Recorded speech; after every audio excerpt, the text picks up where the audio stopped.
하나님 말씀 누가복음 1장 1, 2절 보겠습니다. 누가복음 1장 1, 2절 말씀 함께 보겠습니다. 네, 성경을 찾아보시면 되겠습니다. 다 같이 읽겠습니다. 우리 중에 이루어진 사실에 대하여 처음부터 목격자와 말씀에 일꾼된 자들이 전하여 준 그대로 내력을 저술하려고 붓을 든 사람이 많은지라. 아멘. 오늘 제목은 말씀에 일꾼된 자들입니다. 여러분, 말씀에 일꾼된 자들 이기시고요, 또 이기를 소원합니다. 우리 특히 여기 소중한 우리 아이들이 와 있는데 아이들에게 축복합시다. 야, 너희들은 말씀의 일꾼이야. 우리 같이 인사하겠습니다. 야, 누구야? 말씀의 일꾼이야. 여러분들은 말씀의 일꾼된 자들입니다. 자, 이 이야기를 요번에 이름으로 설명했죠. 누구라고 그래요? 이걸 한마디로 데오빌로요. 데오스 하나님, 필로스 사랑. 하나님을 정확히 말하면 사랑하는 자인데, 제가 이 데오빌로의 이 이름의 뜻을 찾느라고 보니까 하나님을 사랑하는 자 그대로는 그런데 어떤 설명에는 하나님을 경외하고 사랑하는 자들이 있더라고요. 경외라는 표현이 필로스에는 담겨 있지 않지만 그게 한 짝입니다. 신발이 왼쪽 오른쪽이 같이 있어야 되죠. 왼쪽만 있으면 신발이 맞죠? 왼쪽 신발만 있어도 신발을 하잖아요. 하지만 그 왼쪽 신발로는 신발이라고 신발의 효력을 할 수가 없습니다. 신을 수 있겠지만 맞죠? 그런 의미로 제가 이야기하는 것입니다. 그래서 하나님을 사랑한다는 말은요, 반드시 그 전제가 경외하겠죠. 또 다르게 얘기하면 하나님을 경외한다는 말은 하나님을 사랑한다는 말이 전제된 것입니다. 이거 두 개를 떨어뜨릴 수는 없어요. 그래서 이 경외와 사랑을 한마디로 함께 데오빌로, 하나님을 사랑하고 경외하는 자, 너무 좋은 이름이죠. 그래서 이 데오빌로라는 이름은 누가복음에는 한 인물로 나오지만 어떤 해석학자들은 그렇게도 표현하는데 저는 그 부분도 맞다고 생각해요. 데오빌로 각하하고 사도행전은 데오빌로 여 했단 말이죠. 그러면 과연 이 누가가 데오빌로 한 사람만을 생각하고 과연 했을 것인가? 이 글을 썼을 것인가? 아니라는 거죠. 그래서 제가 말씀드린 것처럼 데오빌로 했다가 왜 데오빌로 각하 했다가 데오빌로 여 했냐면, 개인적인 서신은 맞겠지만 그 속에는 솔직히 이런 역사학자들도 있어요. 실제 인물이었을까 데오빌로가? 왜 이런 이야기를 하냐면 이름 자체가 하나님을 사랑하고 경외하는 자라는 이름인데 로마의 로마의 쉽게 말하면 무슨 정치인이죠, 맞죠? 높은 위치에 있는 사람이죠. 과연 이방인인데 믿지 않는 자가 데오빌로라는 이름을 지을 수가 없잖아요, 맞죠? 분명히 이방인인데 태어날 때부터 믿는 자가 아니었는데 어떻게 데오빌로라는 이름을 지을 수 있느냐? 이런 의문을 던지는 역사학자가 있어요. 그래서 이렇게 해석을 하더라고요. 데오빌로는 한 사람이 아니라 많은 가상의 인물을 기록한 것이 아닐까라는 예상도 할 수 있어요. 그건 우리가 알 수 없습니다. 데오빌로 각하에게 했던, 데오빌로라는 한 가상 인물을 만들어 놓고 모든 데오빌로에게 했던, 어떻든지 간에 둘 다 좋은 의미잖아요, 맞죠? 그런 의미로 하나님을 사랑하고 경외하는 자들아, 이게 데오빌로요. 우리에게 하나님이 또 하시는 말씀이고 하나님이 찾고 있는 사람들입니다. 데오빌로를 찾고 있어요. 데오빌로야 어딨냐? 어디에 있니? 지금 찾고 있습니다. 우리 아이들을 찾고 있어요. 진짜 하나님을 사랑하고 경외할 이 두 가지를 함께 짝으로 갈, 바퀴가 두 바퀴가 같이 가야 될지, 날개가 한 날개가 있으면 못 날듯이, 신발이 한 짝만 있으면 안 되듯이, 정말 하나님을 사랑하고 경외하는 자들아, 하나님이 찾고 있는 자들입니다. 여러분이 겸손하게 제가 그렇게 되기를 원합니다. 제가 그렇게 되기를 소원합니다. 우리 아이들이 그렇게 되기를 소원합니다. 그런 정말 간절한 심령으로 하나님 앞에 나오기를 기도합니다. 그래서 이런 자들이 제일 먼저 알아야 될 게 뭡니까? 어떤 자들을 하나님이 이렇게 사용하십니까? 어떤 자들을 이런 자라고 하나님은 부르시겠습니까? 바로 먼저 확인할 게 이루어진 사실, 오늘 1절이죠. 우리 중에 이루어진 사실에 대하여. 그 이루어진 사실이 뭐라고 그랬죠? 우리 아이들 기억나요? 뭐죠? 이루어진 사실, 무슨 이루어진 사실? 바로 과거에 이루어진 사실이 말씀으로 기록되어 있어요. 지금 기록된 말씀이에요. 바로 이루어진 사실. 이 말씀으로는 구약이고, 또 뒤에 보면 2절에 보면 목격자와 말씀에 일꾼된 자들이 있는데, 그 구약을 근거로 또 예수님을 목격했던 많은 사람들, 그 자들이 복음서를 썼잖아요. 유일하게 누가복음만 예수님을 직접 목격하지 않은 자로서 증인으로 쓴 유일한 책입니다. 복음서 중에서. 그래서 그런 많은 목격자들이 쓴 글들과 많은 글들, 그래서 나와 있죠. 너무나 많은 사람들이 그 글을 썼다 하는 거예요. 이루어진 사실, 여기에 대해서 여러분이 알아야겠습니다. 그래서 조금 더 설명드리면, 바로 기록된 말씀의 성취를 확인한 자가 바로 이 데오빌로입니다. 막연히 무조건 맹목적으로 믿는 것이 아니라 이 하나님의 말씀이 어떻게 이루어지는지를 확인하는 거예요. 정말 엘리트답게, 또 엘리트 데오빌로에게 전하는 것답게 이렇게 해간 거예요. 그냥 무조건 믿으라고 하면 누가 믿습니까? 자, 보십시오. 이미 기록된 말씀이 있습니다. 이 기록된 말씀이 이 예수 그리스도를 통해서 이렇게 이루어졌습니다 라를 목격자들과 많은 자들이 글을 쓴 거예요. 거기에 동조한 사람이 누가예요? 그거를 데오빌로 각하에게 쓴 편지입니다. 너무 귀한 말씀이죠, 맞죠? 그래서 이 기록된 말씀이 이루어지는 걸 확인해야 돼요. 기록된 말씀. 여러분, 무씨와 배추씨를 구분할 수 있는 분 있습니까? 혹시? 저는 모릅니다. 무씨와 배추씨를 구분할 수 있는 분. 아니, 더 이전에 본 적은 있습니까? 본 적도 없죠. 저도 말을 하는데 본 적도 없는 것 같아요. 본 적도 없는데 어떻게 구분합니까? 맞죠? 그래, 그만큼 구분하기도 힘들고 본 적도 없는 무씨와 배추씨를 여러분들이 이게 무엇인지 배추씨인지 어떻게 확인할까요? 어떻게 확인할 수 있을까요? 아유, 똑똑하다. 그 이전에, 요즘에는, 그건 옛날의 이야기고, 요즘에는 뭐 구글로 검색하면 안 될까요? 혹시 구글 렌즈로 될까? 구글 렌즈로 씨를 비추면 이거는 배추씨 모르겠습니다. 제가 안 해봐서 모르겠지만, 뭐 자료라든지 또 뭐 요즘에는 워낙 많으니까 네이버를 검색해서 무씨, 배추씨 사진을 보면, 그걸 보면은 구분할 수는 있겠죠. 정확하진 않을 수 있겠지만. 그런데 오늘 우리 산이가 말한 것처럼 그것으로는 정확하게 알 수 없어요. 무엇인지 배추씨는 어떻게 하면 안다고 방금 말했어. 심어 받아야 돼. 당장 심어보면 몰라요. 본다고, 우리가 심어놓는다고 어떻게 압니까? 맞죠? 심고 기다려봐야 돼요. 그래서 나오는 걸 봐야 돼요. 새싹이 나면 구분할 수 있습니까? 아직도 못하죠. 언제쯤 구분할 수 있겠습니까? 무가 열려보고 배추가 열려, 우리는 잘 모르니까, 뭐 농사 지으신 분들은 대본에 아시겠죠. 씨도 알겠고, 조금만 이게 나오면 이건 무네 씨네, 이파리만 봐도 알겠지만, 웬만한 분들은 몰라요. 언제 한다고요? 열매를 볼 때 하는 것입니다. 그래서 중요한 것은 바로 우리가 확인해야 될 거, 하나님의 말씀이 어떻게 이루어졌는지를 여러분 항상 보셔야 돼요. 열매를 항상 보셔야 돼요. 항상 확인하셔야 돼요. 그 열매가 아니라면 우리는 잘못된 것을 보고 있는 거예요. 잘못된 것을 보고 있는 거예요. 잘못된 길을 가고 있던 거예요. 맞죠?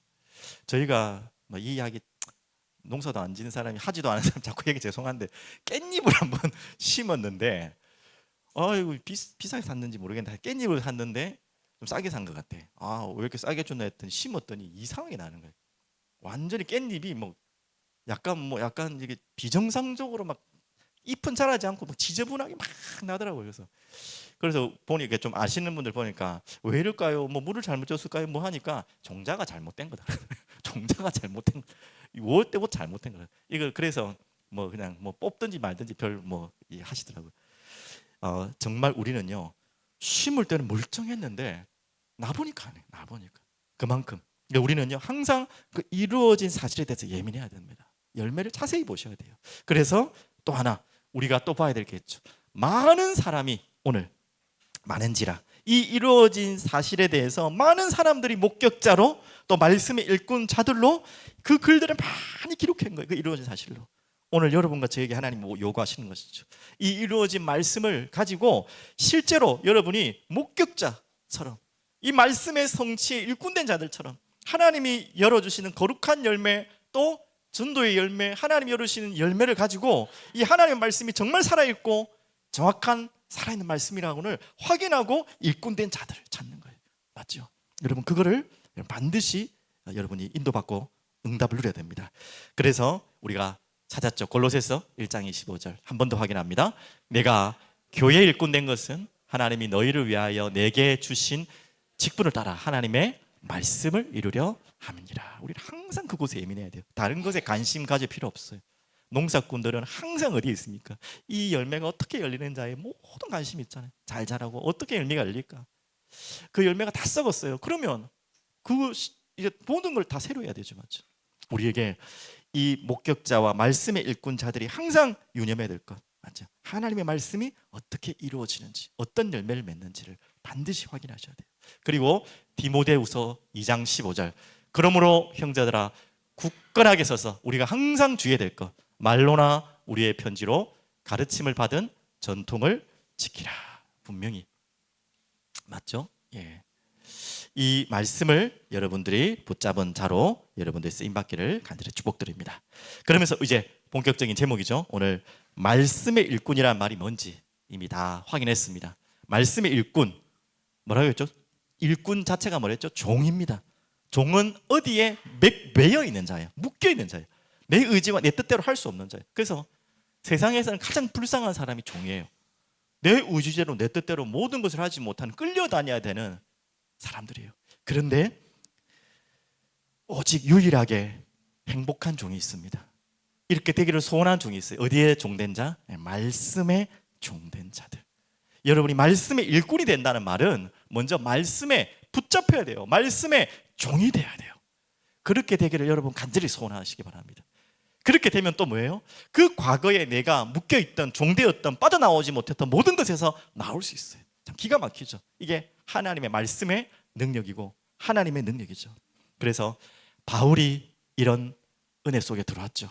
자, 함께 보겠습니다. 실라와 디모데가 마게도냐부터 내려오매 바울이 어떻게 해요? 하나님의 말씀에 붙잡혀 유대인들에게 예수는 그리스도라가 밝히 증언하니, 오늘 이 바울과 같이, 많은 제자들 같이, 오늘 데오빌로 같이, 누구처럼 여러분이 말씀에 붙잡혀 종이 된 자 되기를 바랍니다.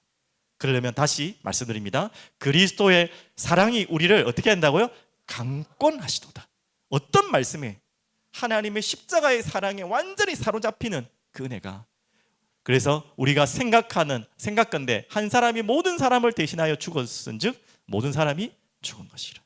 그리스도의 십자가의 대속 사건이 믿는 모든 자의 죽음의 사건이 되고요, 그분이 살아나신 사건이 모든 사람이 죽음에서 살아날 사건임을, 그 어마어마한 십자가의 능력과 사랑이 나를 완전히 사로잡는, 붙잡힌, 거기에 말씀에 붙잡힌 종으로, 끌려다니는 종으로, 내 의지가 없는 종으로, 그게 완전히 무릎 꿇는 종으로, 아까 찬양했던 것처럼 주의 말씀에 의지하여 그물을 내렸던 그 어부들과 같이 여러분과 저희가 거기에 완전히 무릎 꿇는 종이 되시길 바랍니다. 이게 바로 말씀의 일꾼이에요. 하나님은 이런 자를 일꾼으로 쓰시지 자기 잘났고 자기 생각에 갇혀있는 사람을 쓸 수가 없어요. 맞죠? 잘난 사람을 쓸 수 없어요. 그래서 제가 한 가지 용어를 더 했습니다. 말씀 바보. 무슨 뜻인지 아시겠죠? 그래서 보통 이 단어에는 뭘 많이 쓰죠? 요즘 오래전부터 아들 바보라는 소리는 잘 안 하더라고요. 맞죠? 딸 바보, 그런 의미입니다. 여기서는 바보가 좋은 의미입니다. 딸 바보. 아마 대표적으로 우리 국빈이 집안이 딸 바보 집안으로 제가 알고 있는데 착각인지 모르겠지만 정말 그래요. 맞죠? 이 의미는 무슨 말인지 알겠죠? 저도 우리 아들 안 볼 것을 예상하고 안 보기를 소원하고 이해할 거를 또 믿고, 나이 차가 많으니까 저희 아들 큰 아들이지만 처음에는 좀 얼떨떨하더라고. 뭐 좋긴 좋은데 너무 철없을 때 또 태어나니까 모르는데, 이제 한참 텀을 두고 또 아들이 태어났다면 또 다른 마음일지는 모르겠는데 딸이 태어나니까 너무 이쁘더라고요. 진짜 개인적인 이야기를 죄송하고 또 앞에 있어서 또 민망하긴 하지만 이걸 설명하려고, 얼만큼 이건 좀 특별한 경험이었는데요, 제 마음에 얼만큼 이게 조금은 좀 무서울 정도로, 이 딸을 아길 때, 지금도 그렇지만 아길 때 이렇게 막 보는데 솔직히 힘들고 귀찮을 때도 있지만 진짜 마음 어떠냐면, 야, 저 그런 생각을 두려울 만큼 왔어요. 야, 저 집사람한테 한번 이야기한 것 같은데, 이 아기를 보면서 야, 진짜로 그냥 감정이 아니라 이 아이 때문에 죽어도 괜찮겠다 생각이 들더라고요. 진짜 죽어도 행복하겠다는 생각. 내가 죽을 수 있다가 아이가, 야, 이 아이 왜 죽어? 부모 중에서 다 그런 감정 다 가지셨겠죠. 우리 아들한테도 당연히 가졌습니다. 안 가졌단 말이 아니라 더 이렇게 오더라.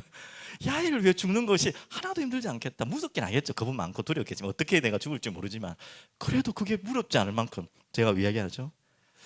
야, 진짜 사랑하는 마음을, 이거 내 의지로 되는 게 아니잖아요. 근데 좀 두려운 마음이 있더라고요. 야, 이게 이렇게까지 되면은 하나님 말씀하셨던, 우리가 또 저번 주에 배웠던 무엇보다 예수님 사랑하고 하나님 사랑해야 되는데, 야, 이렇게까지 되면 안 되는데 할 만큼 제가 덜컥 마음, 이렇게 내가 하면 안 되겠다는 마음을 제가 자제할 만큼 그런 마음이 들더라고요. 딸 바보, 자, 말씀 바보. 여러분, 말씀에 그렇게 되신 분이 있습니까? 그 말씀의 주인공 되신 예수님께 그런 마음이 여러분의 두려울 필요는 없지만 가슴에 확 몰려온 적 있습니까? 이 말씀을 읽으면서 그 말씀의 주인공 되시는 예수님의 행적을 보시면서, 오늘 누가복음을 읽어가시면서 모든 복음서, 모든 성경이 다 그러겠지만 특별히 복음서는 집중적으로 예수님에 대해 조명해놨잖아요. 그 말씀들 읽어가면서 내 마음속에 정말 야, 내가 예수님 위해서 죽어도 좋겠다, 내가 이 복음의 말씀 때문에 죽어도 좋을 것 같다, 그런 성령의 감동을 체험하셨습니까? 그게 오도록 기도하시길 바랍니다. 그게 말씀 바보 아닙니까? 예수 바보 아닙니까? 복음 바보 아닙니까? 뭐 나쁜 말로 미쳤다는 말은 아닙니까? 그렇죠? 여러분, 그렇게 한번 기도해 보시길 바랍니다. 그게 의무가 아니라, 그렇게 해야 되는 것 때문이 아니라, 그렇게 되면 좋기 때문에가 아니라, 제가 아까 딸 이야기를 한 건 그거 이야기하는 거예요. 아무 제가 의도도 없고 계산도 없는데 그런 마음이 그냥 제가 감당하지 않게 오더라니까요. 여러분, 말씀을 보면서 그 말씀을 통해 예수님을 만나면서 그런 마음이 확 몰려올 때 없어요. 예수님 때문에 죽어도 좋을 것 같다, 그래도 괜찮을 것 같다, 자신은 없지만, 두렵지만, 여러분, 그런 마음이 찾아오길 바랍니다. 그런 바보. 그래서 이번 주에 이런 바보들의 집단 사람들을 확인했어요. 제가 새벽기도 때도 다 넣었고, 또 한 가정에 또 신방 예배 때도 함께 나눈 이야기인데, 이 부분을 꼭 함께 나누고 싶어서, 저 부분은 제가 성경을 너무 많아서 안 찾아드렸는데요, 한번 찾아볼게요. 예레미야서 35장을 한번 찾아볼게요. 천천히 찾으셔도 됩니다. 그 대신에 꼭 찾으십시오. 잘 안 찾아져서 뭐 좀 뒤져도 되니까 좀 기다려 드릴게요. 우리 아이들도 찾아봅시다. 예레미야 35장 6절부터 10절까지만 먼저, 1110페이지 다 찾으셨습니까? 자, 다 같이 한번 읽겠습니다. 그들이 이르되 우리는 포도주를 마시지 아니하겠노라. 레갑의 아들 우리 선조 요나답이 우리에게 명령하여 이르기를 너희와 너희 자손은 영원히 포도주를 마시지 말며 너희가 집도 짓지 말며 파종도 하지 말며 포도원을 소유하지도 말고 너희는 평생 동안 장막에 살아라. 그리하면 너희가 머물러 사는 땅에서 너희 생명이 길리라 하였으므로 우리가 레갑의 아들 우리 선조 요나답이 우리에게 명령한 모든 말을 순종하여 우리와 우리 아내와 자녀가 평생 동안 포도주를 마시지 아니하며 살 집도 짓지 아니하며 포도원이나 밭이나 종자도 가지지 아니하고 장막에 살면서 우리 손조 요나답이 우리에게 명령한 대로 다 지켜 행하였노라. 아멘이죠. 우리 손조 요나답, 궁금해야 됩니다. 누구야 도대체? 우리 손조 요나답이 누군데 그 손주의 말을 철저하게 지켰냐? 지금 이 말씀이 있던 때와 요나답과의 시간 갭은요 대략 200년이라고 합니다. 짧은 시간이 아니죠. 그러니까 지금 그 손조 요나답이 200년 전에 한 말을 지키는 거예요. 그럼 뭐 이게 뭐 하나님 말씀에 왜 기록되어 있습니까? 손조가 뭐 그래 대단하다고. 그 손조 요나답이 바로 제사장이에요. 하나님의 말씀을 자신의 자손들과 후손들에게 전했던 것입니다. 그런데 그 말씀이 방금 이거예요. 포도주를 마시지 않고 그리고 뭐 영원히 뭘 하지 말고 있잖아요. 이게 뭔 말이냐? 바로 세상과 구별되어서 하나님의 말씀의 언약을 따라 살아가라는 거예요. 자, 이들을 볼 때 세상 사람들은 뭐라고 하겠죠? 여러분이 레갑인의 후손들 같이 살아간다면 세상 사람들은 여러분 뭐라고 하겠죠? 아휴, 고리타분하고 답답하고 융통성도 없고 바보 같고 멍청하다 하겠죠. 겉으로는 말 안 하겠지만 속으로 그러겠죠. 어느 날 또 그게 또 감동으로 올 때가 오겠지만 그 이전엔 여러분은 그렇게 볼 거예요. 얼마나 무지하게 보입니까? 200년 동안 그 선조 요나답의 말을요 철저하게 지키고 그렇게 한 거예요. 근데 이 말씀을 갑자기 뜬금없이 예레미야에서 예레미야가 왜 하나님의 말씀 언급했냐면 이 유대인들, 이스라엘 백성들과 대조한 것입니다. 이 레가비는 원래는 겐 족속의 조상이 그거예요. 겐 족속이라고 하면 누구를 말하냐면 모세의 장인 아시죠? 이드로 맞죠? 이 이드로가 원래는 이방인 아닙니까? 이 모세라는 진짜 뭐 어떻게 보면 이 사위죠, 맞죠? 사위를 잘 만난 거죠. 모세도 장인을 잘 만났지만 장인은 어떻게 보면 영적으로 더 큰 축복을 받은 거죠. 모세라는 참 거지 같은 인간을 사위로 담았는데 언약의 백성 안으로 들어와 버린 거예요. 그래서 그 이드로 족속이 겐 족속인데 그 이드로의 후손들이 또 이 족속이라 한마디로 맞죠. 그래서 그 겐 족속이 이 유대인 안으로 들어왔는데 이 유대인들은 어떻게 해요? 가나안 땅을 정복하고 들어갔을 때에 그 가나안에 완전 젖어들어 살았어요. 그래서 반은 바알 아세라, 반은 여호와, 말이 반반이지 거의 바알과 아세라에 다 끌려간 거예요. 그런 지금 시대에 이제 바벨론 포로에 끌려갈 것을 예언한 이야기가 레레미야 아닙니까? 거기에서 지금 유대인들을 지금 막 질책하는 내용들이잖아요. 그 가운데서 뭔 이야기냐? 그 유대인들하고 어울리지 않고 가나안에 머물지 않고 유목민들로 살았던 사람이 겐 족속, 그리고 지금까지도 이어왔던 사람이 요나답의 후손들, 지금 레갑인들이에요. 그래서 구별되어서 세상과 타협하지 않고 끝까지 하나님의 말씀에 순종하던 자들이 이 레갑인들이에요. 정말 바보처럼 미련한 것처럼. 그래서 이들을 얼만큼 하나님이 기뻐하시고 축복하셨냐? 유대인들하고 비교하는 거예요. 비교. 저 봐라, 유대인들 완전히 가나안 족속들한테 다 휩쓸려 가지고 세상 사람이 완전히 끌려다니는구나. 자, 이 레갑인들 봐라. 저들은 봐라, 저들에게는 선지자도 가지 않았지 않나. 이렇게 많은 선지자들을 보냈는데도 저렇게 엉뚱한 짓을 한 유대인들아, 저들에게는 선지자도 있지 않지 않냐. 요나답 그 말 하나, 하나님의 말씀 하나를 200년 동안 지키고 있지 않냐.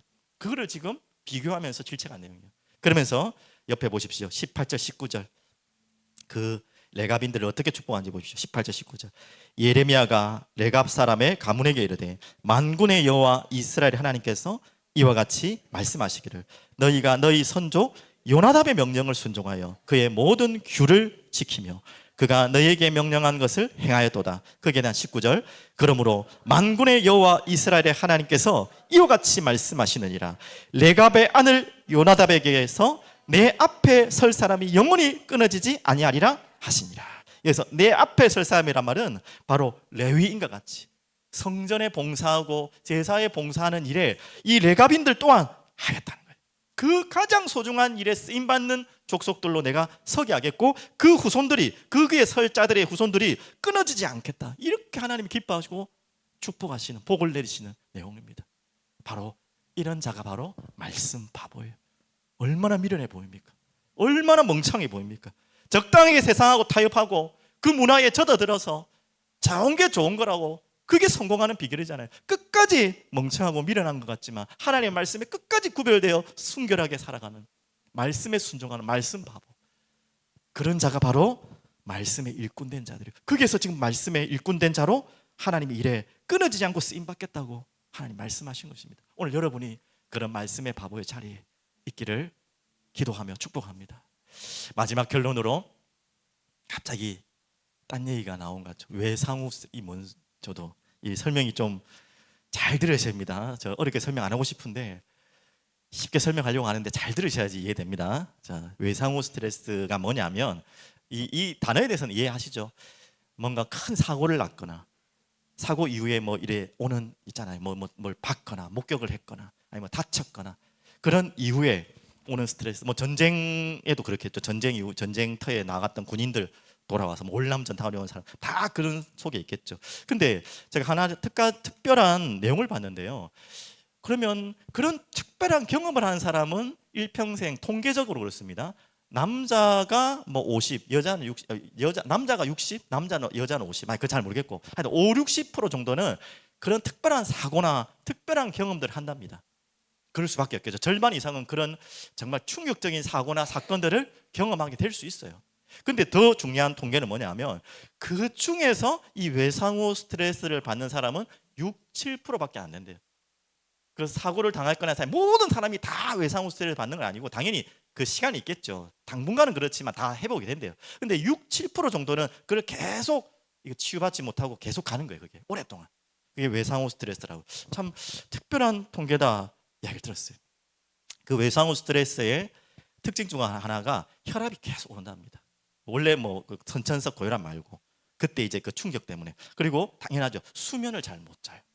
안 그러겠습니까? 너무 예민해지니까. 또 심장 박동이 계속 빨라지는. 뭐 달리지도 않는데. 당연히 혈압과 심장은 또 연결되니까. 하여튼 마음이 계속 불안하다는 말이겠죠. 그런 마음들이 계속 가는 거죠. 자, 그러면 아까 말했듯이 이 경험은 6, 7%밖에 안 된다는 거죠. 6, 7%만 이런 문제가 오는데 그러면 반대로 말하면 6, 7% 이외에는 그냥 무감각에 넘어갈 수 있다는 거잖아요. 적응하고 회복하고 또 그게 우리가 본능적으로 또 회복하는 우리의 좋은 부분이죠. 자, 지금 제가 외상후 스트레스 강의를 하려는 건 당연히 아니겠죠. 자, 그러면 아까 전쟁이라는 이야기도 그 안에 포함됐는데 좋은 의미의 외상후 스트레스는 안 오면 좋겠죠. 그리고 그냥 무감각해지고 그 과거의 충격이 너무나 기억에 안 남고 사라지고 또 그게 무감각해져야지만 내가 살 수 있잖아요. 그 계속 막 심각하게 생각하고 있으면 어떻게 살 겁니까? 그런 의미에서는 좋은 의미지만 또 하나 있고요. 전쟁 중이다. 자, 처음에는 충격적인 일들을 많이 보겠죠. 전쟁터에 내가 갔다. 사람이 죽는 것도 보고 자기도 어쩔 수 없이 죽여야 되고 그런 것뿐이겠습니까? 말도 안 되는 우리 우크라이나 전쟁 초기에 많이 봤잖아요. 말도 안 되는 짓들을 만행들을 하는 것들을 봐요. 처음에는 충격이에요. 처음에는 막 어우 막 그럴 거예요. 그런데요.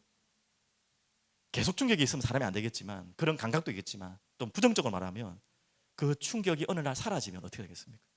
사람을 죽이는데도 감각이 없어요. 만행을 하는데도 처음에는 어이구 이럴 수가 있나 이렇게 하면 되겠나 하는데 자기도 그 짓을 하고 있어요. 그런데도 아무 감각이 없어요. 그게 전쟁 중이라면 이해하면 안 되겠지만 이해는 되잖아요. 무슨 말인지 알죠? 그래서는 안 되지만 그렇게 된다는 거예요. 제가 뭔 이야기를 하려고 이렇게 어렵게 돌려가냐면 자, 외상후 스트레스는 당연히 없어야 됩니다. 전쟁 중에 그럴 수 있죠. 하지만 여러분과 저에게 죄에 대한 무서움과 두려움이 무감각해지면 안 됩니다. 알겠죠? 외상후 스트레스는 그럴 수 있어요. 죄에 대해서 무감각해지고 절대 안 돼요. 거기서는 철저하게 두려워하셔야 돼요. 아이고 우리가 살기 위해서 뭐 무감각해져도 되지 않냐. 그것들이 전부 이스라엘을 망치고 유대인들을 무너뜨리고 세상과 타협했던 이야기입니다. 그래서 여러분 다른 데서는 좀 무감각해야 되겠죠. 과거의 충격에서 사로잡혀가지고 계속 못 나오고 예민해지면 안 되겠죠. 하지만 죄에 대해서만큼은 여러분이 두려워하셔야 돼요. 무감각하시면 안 됩니다. 반드시 그럼 반복되고 확산돼요. 이야기를 제가 하게 된 이유는 제가 메시지를 준비하는 과정 가운데 소름이 확 끼쳤어요. 솔직히 나쁜 의미의 소름이 아니라 둘 중에 의미겠죠. 어제 뭐 아시다시피 이런 참 부끄러운 또 민망한 또 회개해야 될 중요한 한국 교회 안에 뉴스들이 지금 나올 만큼 났습니다. 근데 많은 반응들이 들어오는데 기자들은 충격을 받았어요. 그게 온 기자들은 당연한 거겠죠. 그런데 충격을 안 받는 사람들이 있었어요. 우리들과 그 안에 있는 자들만 약하다. 아니 꼴랑 이거 하려고 했냐. 이런 반응. 안에서도 밖에서도 실망했다. 하물며 그전 교단에서 나오려고 다 보고 있는데 이거 보고 안 나오려고 생각했다라는 말도 듣게 됩니다. 다 그렇다는 게 아니고 제가 그걸 들으면서 나도 솔직히 그랬거든요. 저도 1년입니다 지금 저는 너무나 많은 이야기들을 듣고 너무나 많은 정말 심각한 이야기를 들으니까 처음에는 충격받다가 지금은 웬만한 이야기 들으면 감동 안 와요 솔직히.